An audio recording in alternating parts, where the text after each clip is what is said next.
রোজা রেখে নামাজের অবহেলা কইরেন না। রোজা রেখে তারাবির নামাজটা মিস দিয়েন না। রোজা রেখে সাহারি খেয়ে ফজরটা না পড়ে ঘুমায় যেন না। অনেক বড় বাজে ব্যাপার এইটা। রোজা রেখে আপনি ফজরটা পড়লেন না, রোজা রেখে আপনি ফরজ নামাজটা পড়লাম না। এ রোজার অর্থ কোথায়? এই রোজার সওয়াব কোথায়? তারাবির নামাজ পড়তে গিয়ে আড্ডা চলতেছে, ছেলে পেলে আড্ডা দিচ্ছে মোবাইল ফোনে, বাইরে এই সেই হাবিজাবি করতেছে, নামাজের কোনো খবর নাই।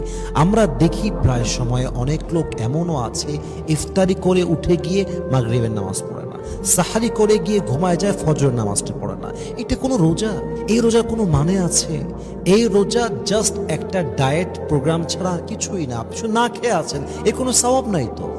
আপনি যে রোজা আপনাকে নামাজি বানাতে পারলো না, যে রোজা রেখে আপনি 5 ওয়াক্ত নামাজ পড়তে পারলেন না, ওই রোজার সওয়াব আল্লাহ আপনাকে কেন দিবে রে ভাই?